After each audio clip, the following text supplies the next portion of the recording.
Today we have gathered here to do the Sahasrara Puja. Sahasrara, the word Sahasra, in Sanskrit language means 1,000. And there are 1,000 petals in our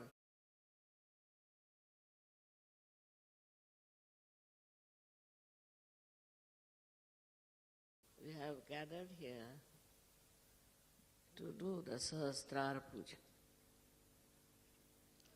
Sahasrara, the word Sahasra, in Sanskrit language means 1,000. And there are 1,000 petals in our brain which get enlightened. Of course, the doctors are quarreling on that point, but forget about that. Now these petals are kept ready for our enlightenment. And these are really the nerves, 1,000 nerves, which are there for the enlightenment of the brain. So when the Kundalini rises, she enlightens those 1,000 nerves which become like as you see here, the shape of these flames, like a petal. And that's why it is called as Sahasrara, the center of Sahasrara.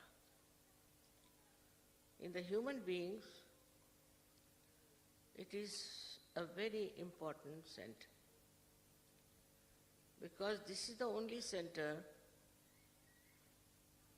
by which we think and we try to stop whatever we don't like. This is the center which reacts. Reacts in such a manner that without any discretion, we start saying no to this, no to that. On small things also, like somebody might say, I don't like this carpet, I don't like this house, I don't like that.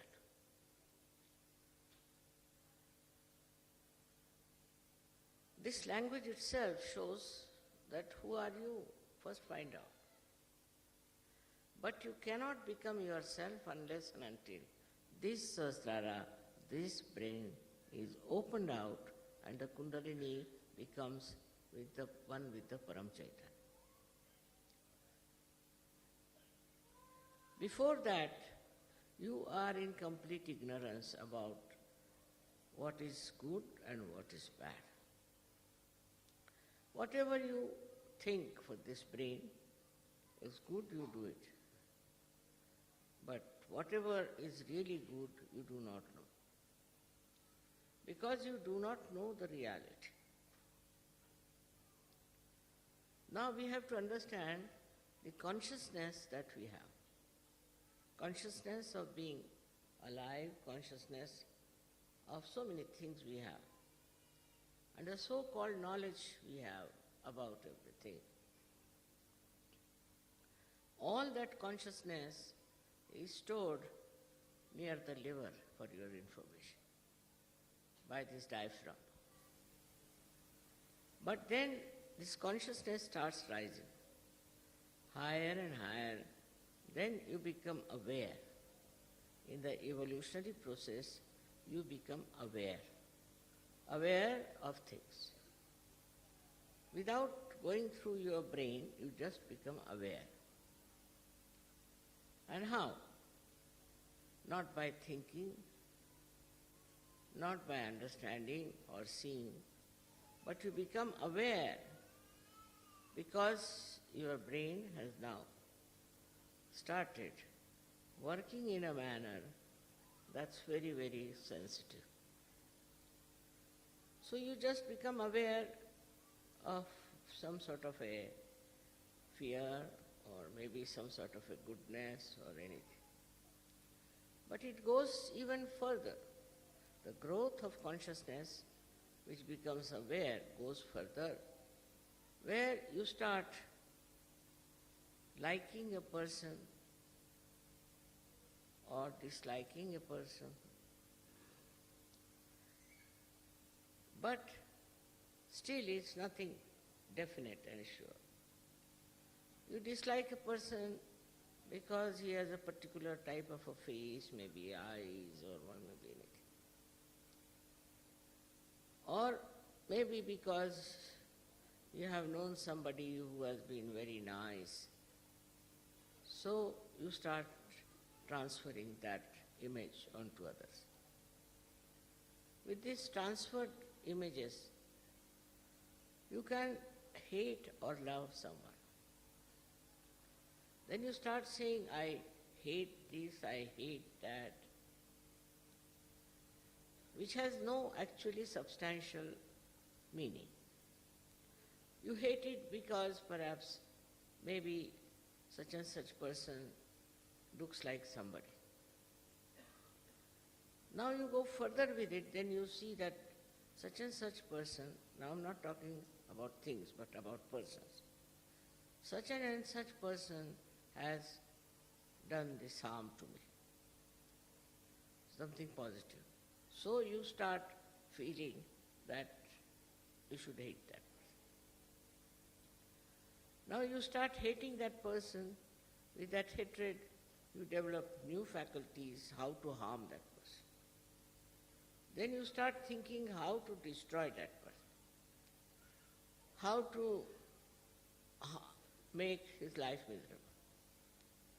Then you may beat that person, you may shout at that person, you may try to kill that person, you can do anything. So now the awareness is going towards other direction, which is darkness, which is not light. Because in the light you won't do such a thing.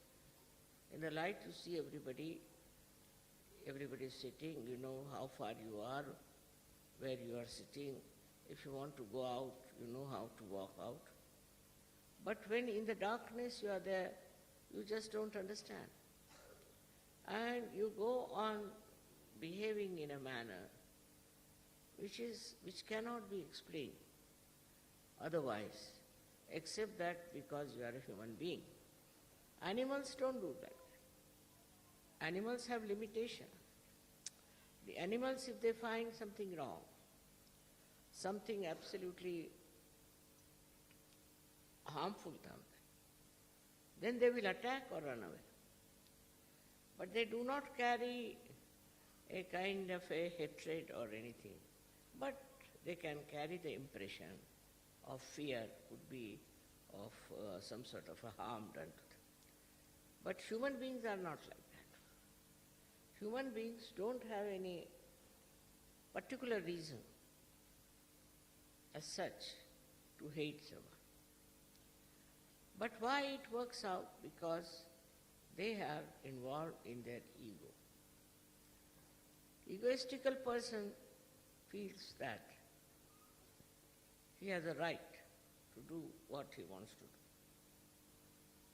He can kill anybody, he can bomb anyone, he can do whatever he likes. But a person who is not doing that is the other way around, is frightened, is afraid of someone. Now the awareness moves on. This is a subtler awareness, because if you are afraid of somebody, you would not like to go to his house, you will avoid him in the street. All things you can do. So all this kind of knowledge about other human beings also accumulates in your mind. Then this thing starts working on a collective level. Because you think this group is very bad, they are good, these are bad, they are excellent, like that. works. In your own mind, you think that somebody has a group and the other group is better or that group is better. And collectively then you start working out your whole temperament, your awareness. Like once people decide that, say, for example, that black people are to be finished. So all the white people can join together.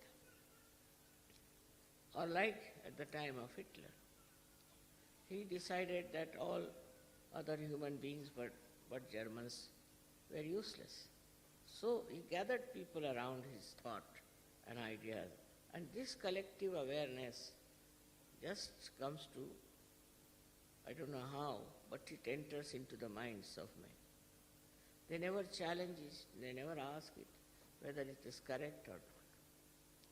So this grows more and more and more, and then it becomes like a country-wise, you can say, an awareness of this kind of a feeling. But whether it is correct or not is not understood, is not known. So what is important, that you should know reality, you should know exactly what is right and what is wrong. For that, as I told you, there is this great power of Kundalini within. She is the one, she passes through all these centers, enlightens them first. So your awareness gets enlightened. And when she pierces through Sahasrara, she joins you to this all-pervading power, which is knowledge, which is love, which is truth. So after that you immediately know. Some people don't know immediately, but some people do. That what we have been thinking so far of separating ourselves from others by thinking they are not all right, they are wrong, they are whatever it is, this disappears. This disappears completely. And then you realize that your awareness itself is dominated by so many other circumstances. For example, where you were born, what your parents taught you, what experiences you have had.